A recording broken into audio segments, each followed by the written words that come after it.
भारत में स्थित अनेक ऐतिहासिक और धार्मिक स्थल अपनी आध्यात्मिकता और संस्कृति के लिए प्रसिद्ध हैं। उन्हीं में से एक है भगवती अम्मा मंदिर, जो तमिलनाडु राज्य के कन्याकुमारी में स्थित है। ये मंदिर देवी कन्याकुमारी को समर्पित है, जिन्हें भगवती अम्मा के रूप में पूजा जाता है। यहाँ की ऐतिहासिक और पौराणिक मान्यताएं इसे एक महत्वपूर्ण तीर्थ स्थल बनाती हैं। कन्याकुमारी का ये मंदिर समुद्र के किनारे स्थित है और यहाँ का दृश्य अत्यंत मंत्रमुग्ध करने वाला होता है। माना जाता है कि यहाँ माता सती की रीढ़ की हड्डी गिरी थी। पौराणिक कथाओं के अनुसार कहा जाता है कि बानासुर नामक एक राक्षस दैत्यों का राजा था। उसने ब्रह्मा जी की पूजा कर उनसे अमृत का वर मांगा। तब ब्रह्मा जी ने कहा कि अमृत तो नहीं मिल सकता, पर जिस तरह से तुम अपनी मृत्यु चाहते हो वो मांग सकते हो। इस पर उसने एक कुमारी कन्या से ही मृत्यु मांगी। वो सोचता था कि कोई भी कुमारी कन्या उसे नहीं मार सकती। इसके पश्चात बानासुर देवताओं को तंग करने लगा।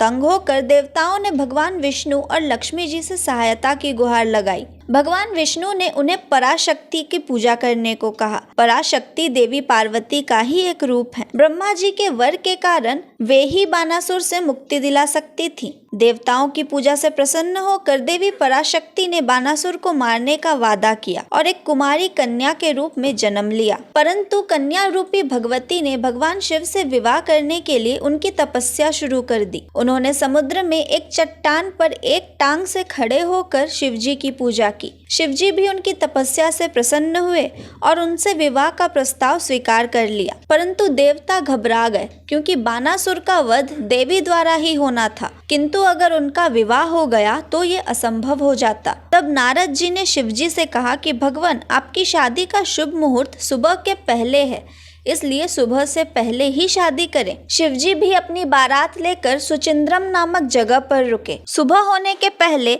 बारात लेकर शादी के लिए निकलने से पहले ही नारद जी ने मुर्गे का रूप धारण करके बांग देना शुरू कर दिया, जिससे उन्हें लगा कि सुबह हो गई है और मुहूर्त नहीं रहा, इसलिए वे शादी के लिए नहीं गए। कहा जाता है कि कुमारी कन्या की जब शादी नहीं हो पाई तो उनके सारे गहने और जेवरात रंग बिरंगे पत्थरों में बदल गए, जो कि इस समय भी कन्याकुमारी के समुद्र तट पर पाए जाते हैं। फिर बानासुर को कुमारी कन्या की सुंदरता के बारे में पता चला। उसने उनसे शादी की इच्छा प्रकट की, जिसे कुमारी ने मना कर दिया। बानासुर उन्हें बलपूर्वक जीत कर उनसे शादी करना चाहता था। इस पर दोनों के बीच भयंकर युद्ध हुआ और देवी के हाथों बानासुर मारा गया। नारद जी और भगवान परशुराम ने देवी से कलयुग के अंत तक पृथ्वी पर रहने का अनुरोध किया, जिसे देवी ने स्वीकार कर लिया। इसलिए परशुराम जी ने समुद्र के किनारे इस मंदिर का निर्माण किया और देवी कन्याकुमारी की मूर्ति स्थापित की। आपको बता दें, यहाँ माता की मूर्ति काले पत्थर की बनी है।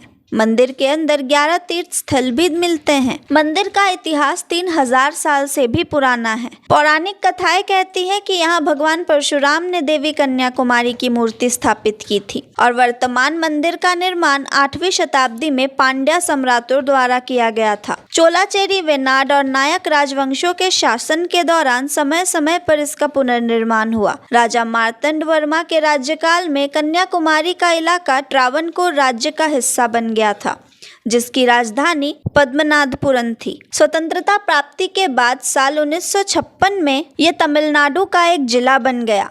कन्याकुमारी जिले का नाम देवी कन्याकुमारी के नाम पर ही रखा गया है। भगवती अम्मा मंदिर की वास्तुकला प्रवीण शैली की है, जिसमें काले पत्थर के खंभों पर नक्काशी की गई है। मंदिर में कई गुंबज हैं, जिनमें गणेश, सूर्यदेव, अयप्पा स्वामी, काल भैरव, विजया सुंदरी और बाला सुंदरी आदि देवी देवताओं की मूर्तियां हैं। मंदिर परिसर में मूल गंगा तीर्थ नामक हुआ है, जहां से देवी के अभिषेक का जल लाया जाता है। मंदिर का मुख्य द्वार पूर्व की ओर है, जो कभी किसी समय खुला रहता था, लेकिन अब प्रवेश उत्तरी द्वार से किया जाता है। पूर्व द्वार वर्ष में केवल 5 बार विशेष त्योहारों के अवसर पर ही खुलता है। कहते हैं कि मंदिर में देवी किन्नत का हीरा मौजूद था और वो अत्यंत तेजस्वी था तथा उसकी चमक दूर तक जाती थी। रात में ये चमक उठती थी और इसे लाइट हाउस समझकर जहाज इस दिशा में आ जाते थे और चट्टानों से टकरा जाते थे। यही कारण है कि मंदिर का पूर्वी द्वार बंद रखा जाता है।